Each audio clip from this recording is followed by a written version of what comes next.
Yes, Bill and I had gone to sleep that evening, November 22nd, and we had come from a friend's home. It was a prayer meeting, a weekly prayer meeting we attended every Sunday night. Nothing unusual. Went to bed about 11:30 or so. And I awoke. I was in my bed, and it was 3:23 in the morning when I woke up. And I do know that because the first thing I did when I heard screams coming from our living room is I saw the digital clock to my left, and I turned and I saw it was 3:23 in the morning. And I proceeded down our living room hallway, and I found my husband in a state that anyone who knows him would know he's completely out of character. He was traumatized, holding his hands to his temple and crying out in terror saying, pray for me, the Lord has taken me to hell. So this is not like my husband's nature. As he says, he's conservative. Anyone who knows him, he's steady as he goes. That's his personality. And so I first, of course, was in shock, but at the same time I had relief that he wasn't having a medical emergency, and I proceeded to pray. And thankfully the Lord removed the terror from his mind after a time of praying, but he left the memory so Bill could share it with people. And one of the first things he asked for was a glass of water, and I got that for him, and then he calmed down and told me that evening what happened. And I'm going to let him take you on a journey right now. Thanks, gorgeous. We went to a prayer meeting like we did every Sunday night, and we returned from the prayer meeting, went to bed like any other normal night, and at 3 o'clock in the morning, I knew it was 3 o'clock. For some reason, I can't explain to you why I knew it was 3, but the Lord picked me up and took me out of my body and dropped me off in a prison cell in hell. And there was no explanation at all until the return. And so I found myself in a prison cell, just like you would imagine a prison cell to be, with rough-hewn stone walls and bars on the doors. And it was light for only about a minute, so I could see to describe to you what I saw. And then it resumed its normal state of darkness. But the first thing I noticed in this cell was the heat, the tremendous heat. I wondered immediately, why am I alive in this heat? It was way far beyond the ability for my body to live, but yet I was alive. And it was terrible, horrible heat. I don't know what the temperature was, but it was way beyond, I should have died. And I noticed that I was lying on the floor, and I had absolutely no strength in my body, completely void of any kind of strength. I could barely move. I looked up, and I saw these two creatures in the cell. There were two of these creatures. Now, I didn't know what they were at first, and because I went there as an unsaved person would be. The Lord withheld it from my mind that I was a Christian. He blocked it from my mind, which there's lots of scriptures, but just to give you three, the Lord can do anything, but to give you a scriptural reference, in 2 Kings 4:27 and Daniel 4:34 and I think Luke 18:34 talks about where the Lord can hide something from someone's mind. And I don't have time to go through each one. I love to go through the scriptures each one at a time with you, because that's the important thing to believe, but we just don't have the time. But anyway, so to give scriptural basis for that. So he blocked it from my mind and explained to me why on the way back, which I'll get to in a minute. But I'll just tell you now. The reason he blocked it from my mind, see, if I would have been there as a Christian, then I would have had hope. And I would have been able to cry out and say, God's getting me out of here. Well, he wanted me to experience what they feel there. And that they'll never get out. They're hopelessly lost, and they'll never get out. You see, and that's what he wanted me to experience, so he blocked that from my mind. So I didn't know what these creatures were. I wasn't there as a Christian to observe, that's a fallen angel or a demon. I didn't realize what they were. They were just enormous creatures. And I noticed, the size of this thing, first of all. And this might sound like a colorful exaggeration, but this one was about 13 feet tall. And to give you some scriptural basis for that again, in Genesis 6:4 it talks about where the sons of God came and had relations with women. Well, most of the commentators believe that the sons of God refers to the fallen angels. So the fallen angels came down, had relations with women, and produced giants in the earth in those days. And then in Deuteronomy 3:11 talks about the giant, one of his bedstead was made of iron and was 9 cubits in length. Now, cubit is 1.5 feet, so it's about 13.5 feet long for the bedstead of the the giant. So the giants in the earth came as a result of fallen angels having relations with women. Okay, so fallen angels are in hell. That's what fallen angels or demons, call them what you want. There may be some differences, but that's too technical to get into. But so this creature was about 13 feet tall. Okay, so you can look on the wall. The pastor had it drawn on the wall. That's how big 13 feet is. So to give you an idea, bring it into perspective, just gigantic thing. And it was all reptilish, scaly, bumps all over its body. Really grotesque and just horrifying to look at. We're going to see a video in a little bit. We put together a 3-minute video, Mary Kay Baxter and myself, who was another lady that had experienced hell. And in the video, one of the clips came from Kenneth Hagin giving his testimony to Joel Osteen's church. They did a video, and he described the demon that he saw. Well, strangely enough, it was exactly like the one I saw. So I don't know how whoever drew it depicted it to be so exact, but this is exactly the one of the ones I saw in hell. So it's from Kenneth Hagin's testimony, and that's where it came from. So I've been trying to show it to people to give them an idea. Tell them what you told me, that when you first saw this video, it just blew you away. He said, I went back and forth and looked at it 20, 30 times. And he said, I told my wife, I can't believe that image on that video is the exact demon that I saw. And you said... Right, it was exactly. And it only shows him from about here up. I saw the whole body. So, this doesn't show the whole body, but I just was amazed. I kept playing it back thinking, how in the world they get it so exact? I wanted to contact Kenneth Hagin, but, I couldn't. So, anyway, I don't know how they got it so exact, but this really is a good representation of what they look like. Now, they're all different sizes, shapes, or small ones, and so, which I'll talk about. But this particular one is huge, and it's ferocious. It's not just that it's big. It's ferocious, and it hates you. And it's powerful, and it was pacing in this cell like a caged bull, and ready to pounce and tear me to shreds. Okay, so if you can imagine the most wild beast animal you can picture, well, this is far worse than that. So with the size and with its nature, it was terrifying. I was just absolutely terrified. Yeah, so its head, it's hard to tell, but its head is probably this wide. So it's just an enormous head with huge teeth. It had claws about a foot long. It's foot-long claws on it. It was totally out of proportion, no symmetry to it. One ear big, one ear small, one arm long, one arm short, one foot big, one small. No symmetry to the just deformed, twisted, grotesque creature. And it paced around this cage, and it was conversing with another demon in the cage. The other one looked different than this. The other one had razor-sharp fins all over its body and was thinner. This one was real stout and powerful looking, real wide like that picture on the wall, real wide like that, and big. So you can imagine, look how small I am compared to that. Any of us would be small compared to that. But that's what they look like. As far as the stench from this thing was terrible. Absolutely the most foul, putrid smell you could ever imagine. But besides that, in hell, there's a smell of sulfur, burning sulfur, which you can't breathe. And, if you've been to Hawaii, which I haven't, but they talk about if you go see the volcano, you can't go past a certain point because the fumes from the volcanic ash and so forth is from the sulfur, and it will kill you. It's toxic. Well, that's what you have to breathe in hell. It's toxic air. So you should die from breathing. But yet you keep living. And you don't want to breathe because you feel it's going to kill me. I'm going to die any second. But again, you keep on going. And besides that, there's not enough air to breathe. So you don't have enough air. It's not like you can take a deep breath like here. It's hardly any air at all. So each breath I took, I had to breathe like this. It was like...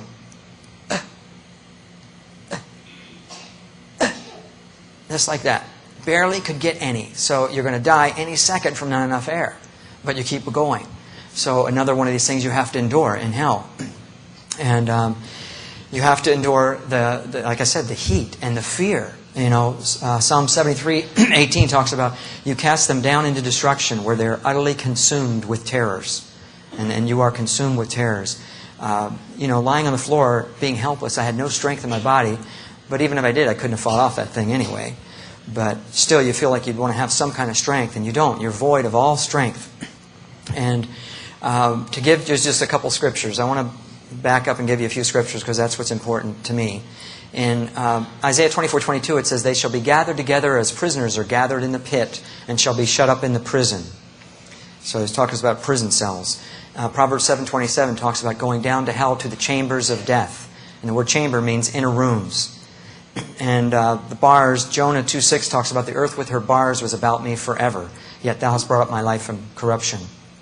And most of the commentators, the Tyndale Old Testament and the New International and some others, believe that Jonah did experience, he went to Sheol. He was right on the outside of hell. Or some believe he was inside the gate. So there is somebody in the Bible that did experience hell, Jonah. And he said in Jonah 2:2, "In hell I cried out." So he's someone that experienced hell. And he talks about the bars of hell. And Job 17:16 talks about they shall go down to the bars of the pit. And it's talking about actual metal bars. So, scriptures to support that. No strength is talked about in Isaiah 14:9, talks about hell from beneath is moved to meet thee at thy coming. They will say, "Art thou become weak as we?" And the word weak is the same word in Judges 16:7, where Samson lost his strength when his hair was cut off. He became weak. And Psalms 88:4 talks about, "I am counted with them that go down into the pit. I am as a man that has no strength." Anyway, I could give you scripture for every point all the way through like this, which I love to do. But it just detracts from me telling the story. So I'll just have to make reference to a few of them. We put all of them in the book, and that's what I wanted to, was the important thing to have in the book is the scripture. These creatures were blaspheming God. They were cursing God. And I understood what they were saying. I don't know what language it was, but I could understand them. And they had a hatred for God. And they turned their attention towards me and had that same hatred for me. And I wondered, what have I done to them? But they had this extreme hatred. And so that big one that you saw, picked me up and grabbed me and threw me into the wall. Like I weighed nothing. And I felt my bones break. And you have a body in hell. Matthew 10:28 says, "Fear him which is able to destroy both soul and body in hell." And there's a lot of other scriptures I could give you. But anyway, I felt the bones break. I felt pain. But the pain was masked somehow. I knew it was blocked, that I didn't feel all of it. And God blocked most of the pain. He let me feel a little bit of the pain just to be able to relate to people that you do feel pain in hell. It's not allegorical, metaphorical. It's real pain. And so I felt the bones break. I fell on the floor. And the other one with those razor sharp fins all over its body picked me up and grabbed me from behind like a rag doll. And it just dug its claws into my chest and just tore open my flesh. Ripped it right open.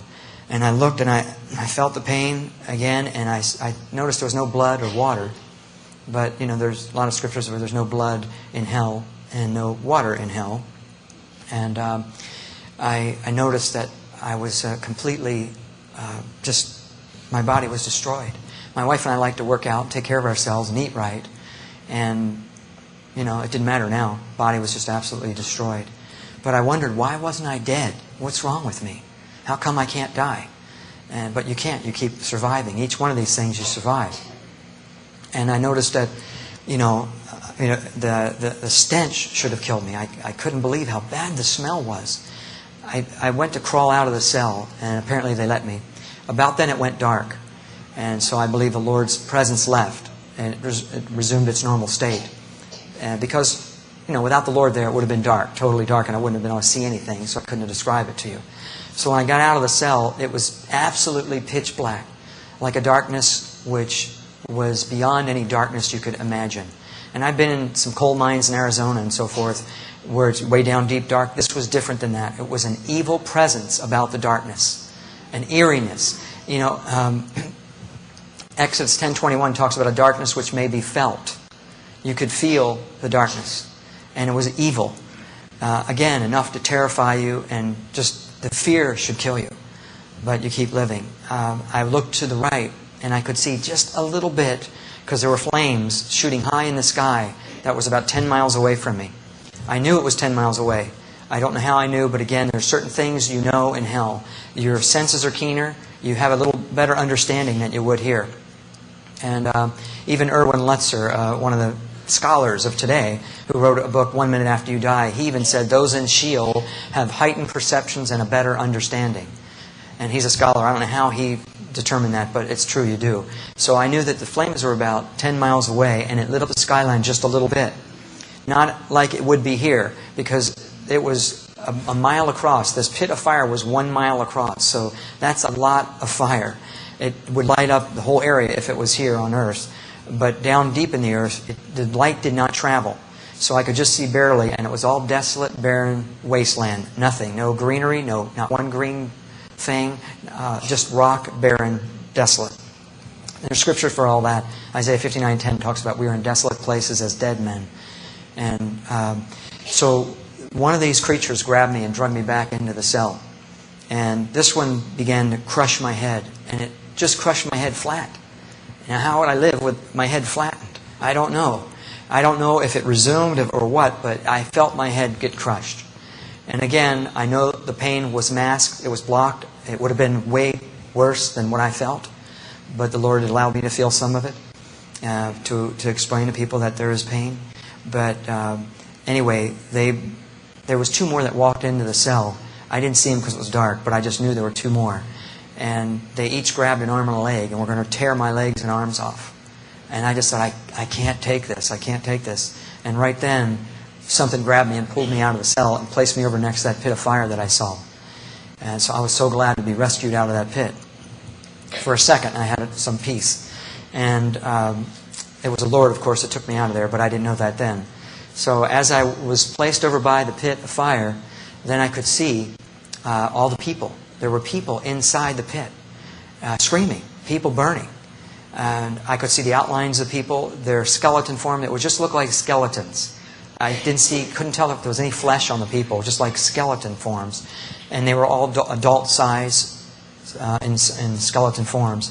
I didn't see that there were any small frames of people, so I believe there were no children there. And also the screams were all screams of adults. You could tell the difference in the kid scream. And it was deafening. The screams were so loud because there's millions of people there. So, have you ever heard one person scream? How irritating that can be, someone scream in terror? Okay, well, imagine millions and millions of people screaming in terror. It's terrible. And it was so deafening, I wanted to stop, but you can't get away from the screams and the sounds. And I looked over and I could see the people clawing their way out, trying to get out of the cell, or out of the pit. And they couldn't get out. There were demons lying all around it, shoving them back in. But they really didn't have the strength to get out anyway. They were just trying to make a feeble attempt at getting out of there. And they were being shoved back in. I didn't want to be thrown into the fire. It was hot already. But I didn't want to be thrown in the fire. That's got to be the worst thing. And there's lots of scripture on the fire in hell. Okay, now some say it's metaphorical. It's not real flames. But that's not true. It's real flames. It's real fire. Just like you could imagine. I think it's even hotter than fire would be here. Everything's amplified there. But just to give you a few scriptures, Psalms 140:10 says, "Let burning coals fall upon them. Let them be cast into the fire, into deep pits." Matthew 13:49 says, "The angels shall sever the wicked from the just and cast them into a furnace of fire." Psalm 11:6 talks about, "Upon the wicked he will rain fire and brimstone and a burning tempest." So there is real fire in hell. And another reason I believe it's real fire is, in Luke 16, where the rich man said, "I'm tormented in this flame, and send Lazarus to dip his finger in water to cool my tongue." Well, if it was metaphorical flames, water would not suffice, right? He wanted water to cool just would help with the flames. And in Revelation 9:2, it talks about in the tribulation time where the bottomless pit is opened, and it says the smoke of the pit ascends up, and it darkened the sky, and the sun became dark from the smoke of the pit. Well, if you had to have a real fire to produce smoke to darken the sky. So it's real fire. Even one of the great leaders of the past said, "There is a real fire in hell, as truly as you now have a real body, a fire exactly like that which we have on the earth." That's in the book Hell Under Fire, which is a really credible book written by 9 scholars. And anyway, so the fire burning these people, they were screaming. I mean, imagine burning. You know how terrible fire is. I mean, look at the Twin Towers. How the people that were faced with the heat. People chose to jump rather than some of the people, right? We saw them jump. And because they said the temperature was about 2,000 degrees, that temperature, and that would incinerate them in about 15 seconds. And rather than face that 15 seconds, they chose to jump. And that's got to be horrendous, to look out that tall building and jump. You've got to be pretty serious to jump out of that. But rather than face the heat. And scientists say that the center of the Earth is 12,000 degrees. That's what scientists say. So you can imagine the temperature you have to endure for eternity. It's just horrible. You have no purpose. Absolutely no purpose there. It's a useless wasting away. You have nothing to do. You have nothing. And Ecclesiastes 9:10 talks about no work, no device, no wisdom, no knowledge in Sheol. It's just useless wasting away there. And it's a land of forgetfulness. Psalms 88:12 talks about. You have no rest in hell. Now, you need to sleep in hell. Just like you need to sleep here, you don't ever get to go to sleep. Imagine what it's like not to sleep just 1 or 2 nights. Well, you never get to sleep again. So you're kept up. And how your body would feel after just a few nights, you're going to die. Well, there you never get sleep. And Revelation 14:9 or 14:11 talks about, and the smoke of their torment ascends up forever and ever, and they have no rest day nor night. Now, it's talking about the rest from the torments, but also you don't have any physical rest. You see, in Psalms 127:2, God says He gives His beloved sleep. You see, so sleep He is given to the beloved, and you're not His beloved there. You see, every good and perfect gift comes from above. It says in James 1:17. So you see, hell is absent of God's goodness. You don't get to breathe. You don't get to have fresh air. You don't get to have sunshine. You don't get any fellowship with anybody. You never get to be with people again. You're isolated from people. Even though there's people in that pit of fire, they're separated. There's no conversation. You'll never get to be with a person, never have a conversation again. All these things are blessings from God. You see, God gives all these good things that we enjoy. But when you remove God from the equation, which hell is, then there's no good thing in hell. All these things. You don't sleep. You don't eat. The smells are terrible, foul odors. And like I said, no air to breathe. And Isaiah 42:5 says, the Lord gives breath to the people upon the earth. These people are under the earth. And that's another thing. I knew I was down deep in the earth. And there's 49 scriptures that talk about where hell is right now. Okay, it's down deep in the earth. Now later, after Judgment Day, it says death and hell will be delivered up and cast into the lake of fire. But that's after Judgment Day. In Revelation 20:14 talks about. So, but right now, hell is down deep in the earth. And there's a lot of scriptures for that. Remember when Jesus descended into the lower parts of the earth and hell was separated by a gulf fixed? Talked about in Luke 16. Ezekiel 26:20 talks about where hell is, and Numbers 16:32. So many scriptures I could point out that would show you where hell is. But I understood that I was down deep in the earth, about 3,700 miles deep. And somehow I knew it was 3,700 miles down. So we know that the diameter is 8,000 miles, so that 4,000 is the radius. So I was close to the center of the earth. And I don't know how I knew that again, but I knew that's how deep it was. Like that pit of fire, it was about a mile across. And that's a big pit of fire. But there were individual pits of fire all around that big pit, where people were in their own individual pits also. There are other prison cells in hell. Some people are in prison cells, pits of fire, a lake of fire, this big, huge lake of fire. And so there's all different places in hell. And there's all different levels of torment. And not all has the same torment or punishment. And there's a lot of scriptures of that. Remember where Matthew 23:14 talks about, therefore you shall receive the greater damnation, inferring there's a lesser damnation. Or it shall be more tolerable for Sodom and Gomorrah than for that city, inferring there's a less tolerable. A servant beaten with many stripes or beaten with few. Hebrews 10:28 talks about how much sorer punishment suppose shall you receive. And so there's a sorer punishment. You make him twofold more the child of hell than yourselves. There's a lot of scriptures on the different levels of torment, but none of them are good. Okay, all of them are bad. Every single level. There isn't any nice spot in hell. So it's not a place you want to go to. Now, I thought about, when I was down there, I thought about my wife. And I thought about I could never get to her again. I'd never get out. She'd never know where I was at.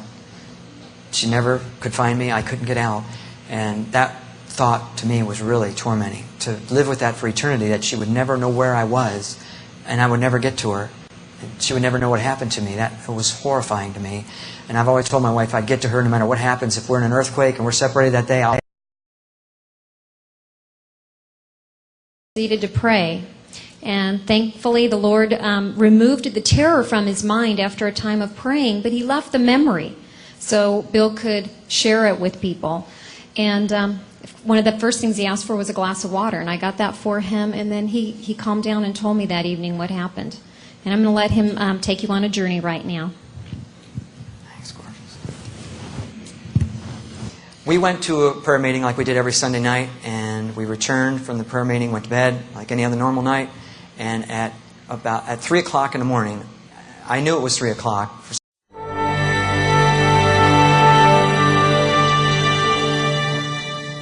Yes, Bill and I had gone to sleep that evening, November 22nd, and we had come from a friend's home. It was a prayer meeting, a weekly prayer meeting we attended every Sunday night. Nothing unusual. Went to bed about 11:30 or so.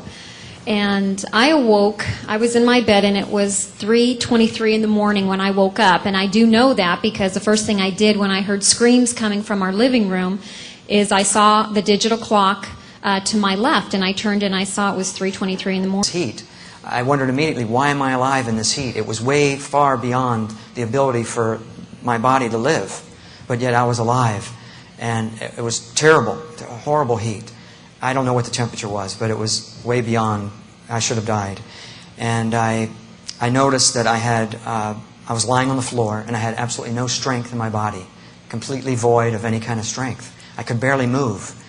I looked up, and I saw these two creatures in the cell. There were two of these creatures. Now, I didn't know what they were at first. And for some reason, I can't explain to you why I knew it was three, but the Lord picked me up and took me out of my body and dropped me off in a prison cell in hell. And there was no explanation at all until the return. And so I found myself in a prison cell, just like you would imagine a prison cell to be, with rough-hewn stone walls and bars on the doors. And it was light for only about a minute, so I could see to describe to you what I saw. And then it resumed its normal state of darkness. But the first thing I noticed in this cell was the heat, a tremendous morning. And I proceeded down our living room hallway, and I found my husband in a state that anyone who knows him would know he's completely out of character. He was traumatized, holding his hands to his temple and crying out in terror, saying, pray for me, the Lord has taken me to hell. So this is not like my husband's nature. As he says, he's conservative. Anyone who knows him, he's steady as he goes. That's his personality. And so I first, of course, was in shock, but at the same time I had relief that he wasn't having a medical emergency, and I proceeded